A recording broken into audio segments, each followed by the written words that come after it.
Hey guys, welcome to the review and results show for the April 13, 2023 edition of Ring of Honor Wrestling. My name's Dan. I review each and every AEW and ROH show that shows like this, the AEW Dynamite. So if you miss anything, you want a quick recap, or you just want to have a place to talk all things AEW and ROH, you can do so right here. So please go right below this video, click that like button, the subscribe button, every notification bell, as I always let you see past, present, and future reviews that I do, but also helps others to find my channel. And without any further ado, let's get to the review. Ring of Honor begins as Mark Briscoe takes on Daivari, and Smart Mark coming out with his usual introductions, and I swear they get better every time that he does them. And I'll also say that I absolutely love the response Mark Briscoe has been getting. They seem to be getting louder and louder each and every time that he comes out, and he deserves it. The man is a star, and he would be in control of this match until Tony Nese and the rest of the varsity athletes would get involved. It seemed like every single time he would get some sort of offense in, the varsity athletes would try to bring him back down, but they would try one too many times and they would get caught, and it would allow Mark Briscoe to take advantage and hit Ari with the J Driller. After the match, though, the varsity athletes would continue to go after him until his friends FTR would come down to make the save, and I absolutely love this trio, and I would love to see them team up together in the future. After that, we would see Eddie Kingston talk about the hernia that he's been dealing with for a while, along with his match with Claudio, and said that he's going to have surgery on that hernia due to the amount of damage Claudio inflicted upon him. He reminds himself of the lesson that you either win or you learn, and he learned from his loss from Claudio. What an incredible promo from him. Not a real shocker here. We have no idea how long he's going to be out for, or if he really is going to be out. But I know when he comes back, he'll come back stronger than ever. Back to the ring, we got Skye Blue going up against Kelly Madan, and this had a nice back and forth there at the beginning, with Kelly dodging a bunch of kicks along with an impressive headlock takeover. But unfortunately for Kelly, she would not be able to dodge all those kicks, as Skye would get the win with the Skye Fall. Up next, it's Mike Bennett of the Kingdom going one-on-one with Top Flight's Darius Martin, and during the match, we would hear that Dante's surgery was a success. Very, very happy to hear that. Hopefully we can get him back in the ring soon. But Darius did look good in this match without him doing a crossbody off of a barricade. But like the first match, a numbers game would come into play early and often. They had a great exchange on the edge of the ring where they were trading shots, leading to Mike Bennett hitting Darius with a Death Valley driver. It looked brutal.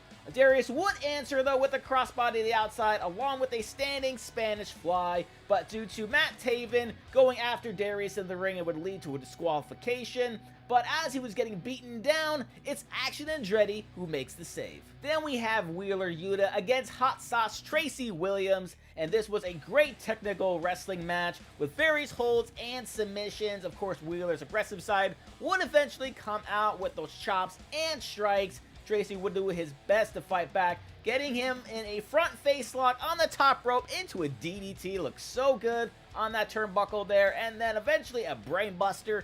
But Wheeler was too relentless here, especially when he leaned back during that Dragon Sleeper that allowed him to get the win. Backstage, we would see Darius Martin and Action Andretti, and Darius would talk about the definition of insanity and how he was not going to let what the Kingdom had been doing continue to happen. And Andretti says that he has his back and is issuing a challenge to the Kingdom for next week's episode of Ring of Honor Wrestling. That should be a whole hell of a lot of fun. Back to the ring again, and this time it's Ring of Honor Pure Champion Katsuyori Shibata teaming up with Alex Coughlin to take on the Workhorsemen. And speaking of technical wrestling, my god, Shibata and Anthony Henry put on one hell of a show early on until JD Drake decided to break up that figure four.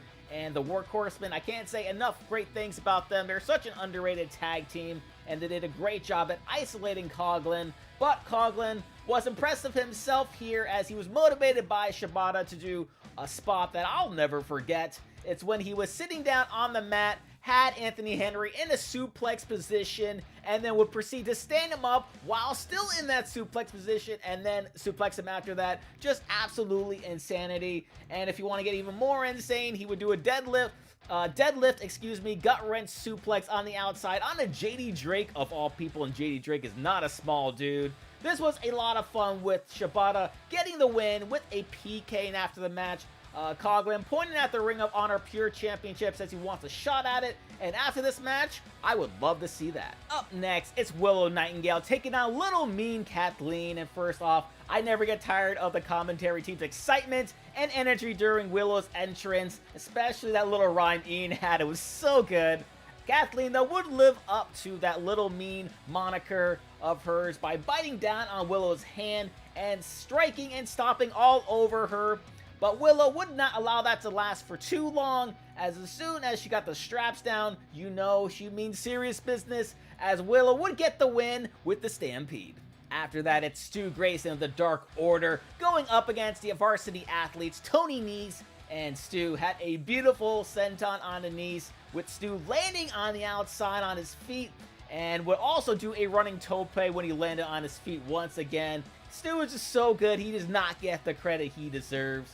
Tony would not go quietly though, with him launching Stu to the outside and really beating him down in the ring. Stu, as I said, is just too good though, with that twisting tornado off the ropes and a beautiful, and I mean beautiful, Pele kick. Then Stu ends it with a modified backbreaker. After the match though, the Righteous would make an appearance on the entranceway, and then we would see the Righteous backstage, where Vincent would say that the Dark Order have become a shell of their former selves. Then Dutch would end up saying that he doesn't want to hurt Stu, but maybe keep him. Maybe he wants to recruit him. Up next, Athena goes one-on-one with Ashley D'Amboise in a Ring of Honor Women's World Championship Proving Ground match. Athena has been so good as of late, and that's thanks in part to that much-needed heel turn, and she put those underhanded tactics to use early and often throughout this match, from pulling her hair to just poking her in the eye.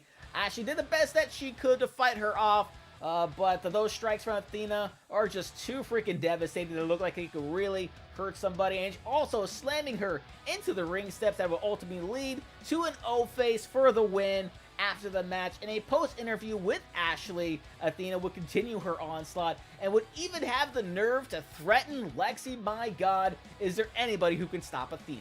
It's main event time, as Claudio Castagnoli defends his Ring of Honor World Championship against Metalik.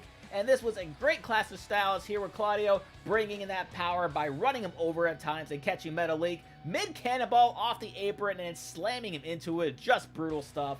Then Metalik showing off his speed and agility, doing a Hurricane Rana and using the ropes as a springboard into it, and then using the ropes to dive over the top rope to the outside. This man is just so good, and probably the best use of his speed and agility would be when he would walk the ropes where Claudio was sitting and do a Hurricane Rana there. I don't understand the type of balance that you have to be able to do that, but all power to him.